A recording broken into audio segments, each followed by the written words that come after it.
po, nandito po tayo guys. Mula nang nakuha ni Ramil po yung nilibing po doon sa may hinukay po niya na punso ng mga kaibigan natin. Balikan natin guys kung anong nangyayari. Dito po nyo makikita ngayon kung balikan po nila guys yung punso, yung mangkukulam na yan. Makikita po nyo aktual na mayroong bangkay na makikita po nyo doon. Kasi po sinabi ng ating kaibigan, kapag nawala yan, pagbalikan nila yan, tudas ang mangkukulam. Kaya magmamasid lang muna tayo guys. Sinabi ng ating kaibigan Linyo, balikan po ninyo ito. Baka po nakabalik na si tatay ni Shoto. Tanda lang tayo.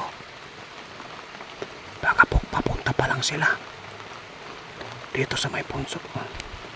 Baka magkasalubong tayo dito. Napakaganda talaga yung nakuha ni Ramil guys.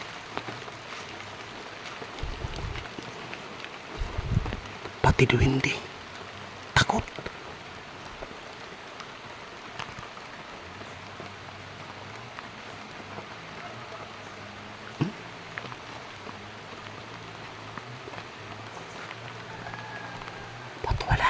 Alam siguro nila. Wala. Dito tayo guys.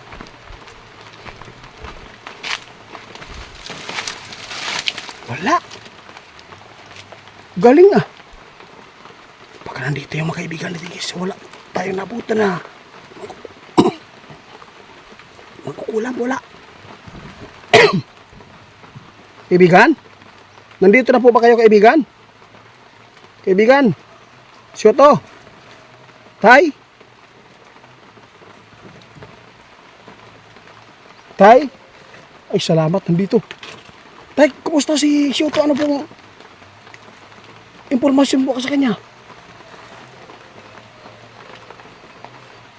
Gusto kong malaman po yung kalagayan po ni Shoto. Mula na nakuha ni Ramil na. Buti po nakabalik na kayo. Wala pong ano man yan. Oo. Kaya sinabi po ng ating kaibigan na si Linyo na puntahan ko daw dito. Baka po daw bumalik yung mangkukulam na nakuhaanan niyo po ng mga gamit po dito na para po ay ang mga duwindi ay humihina. Salamat po. Oo. Wala po ano man yan. Sana po ay maging okay na yung anak mo. Naparito pa ko tay.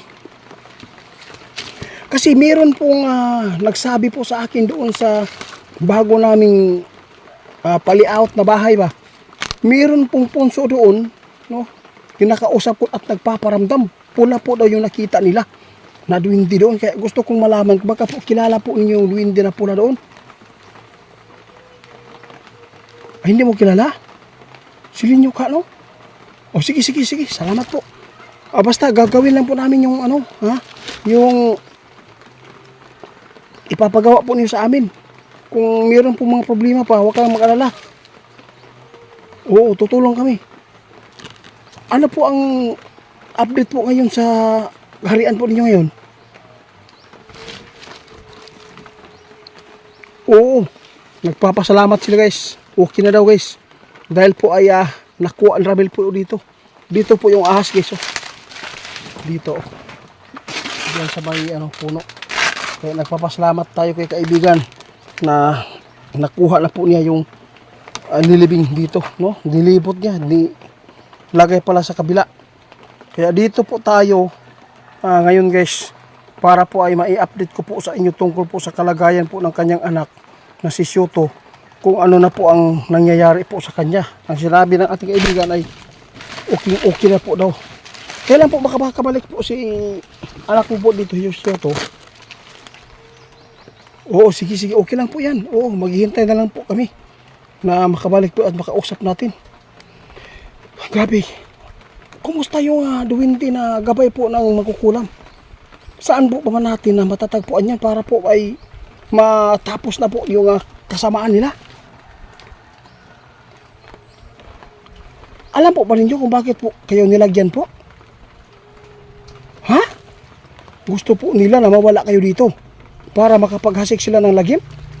Kaya pala guys, ito po yung ginawa talaga nila. Ayaw po nila matanggap na magkaroon po ng kaibigan yung mga kaibigan po natin dito na tulad natin. Kaya nang didisturbo sila, naglalagay ng hindi maganda. Bakit po kayo tinatablantay nga? Di ba? Meron po kayong kapangyarihan. Tama din. Kaya pala guys, tinatablan sila. Dahil po, tinuturuan talaga ng maitim duwinde doon, no, sa kanyang amo ngayon. Ha? Oo, kaya nagpunta ako agad dito kasi mula na nakuha ni Ramil, sinabi po talaga ng ating kaibigan na i-update, tingnan. Baka po daw ay maabutan natin yung mga kukulam dito na pag sila po ay pumunta pa dito, siguradong meron po kalalagyan po nila, di ba? Sinabi po ng ating kaibigan. Oo, salamat po sa inyo. Grabe, napakalakas pala yung kalaban po niyo, kaibigan. Ngayon guys, ang update po natin sa inyo tungkol po sa pagkuha ni Ramil, kasi meron po talagang malaking bato, no, na parang itlog, yung maitim na parang batong umo ba ang porma, no, gamit po talaga ng mga duwende na binigay po doon sa mangkukulam para po sila ay maglibing dito para yung mga duwende. Kaya meron pong mararamdaman po na hindi maganda po sa kanila kasi po tinuruan po sila kung paano po, no, gawin po sa kapwa nilang duwende. Kaya alam po nila kung paano po humihina yung kanilang mga kasamahan, no. Kaya ngayon ang maganda dito, kaibigan, i-update mo na lang ako, ha, kung saan po natin matatagpuan yung mangkukulam. Basta i-update ko sa inyo kung kilala po ba ni kaibigan natin Duwinding Linyo po yung kaibigan po natin doon sa bago naming nilayout na bahay. Grabe, hindi ko talaga inasahan. Napaka ganda po talaga ang sinasabi po ng may-ari ng lupa doon, kasi nagpapakita pati yung mga manok nila, hindi po, wala pong mga sakit. At saka napakaganda, mayroon pang mga alaga sila doon na yung tawag dito, ahol man dito tawag ato ba, hindi, minsan po ay nakipaglaro pa daw. Hindi ako, tay, hindi ako makapaniwala na ganyan po ang kanyang ginawa. Pula po siya na duwindi, maputi naman po, wala naman po ginawang pananakit po doon, at wala naman po nagkakasakit po doon sa bahay. Baka po, baka kilala po ni Linyo. Mag-ano lang, abangan na lang po natin yung update. Balikan ko po kaya mamaya siguro, kaya mga alas 4 para mabigyan natin ng alay, no, magbibili lang po ako ng mga itlog para kindi. Salamat sa update at saka dito na po yung update dito guys, pwede na po sila makabalik. Ngayon, dito ka lang po ngayon. Sige, bukas balikan kita ha.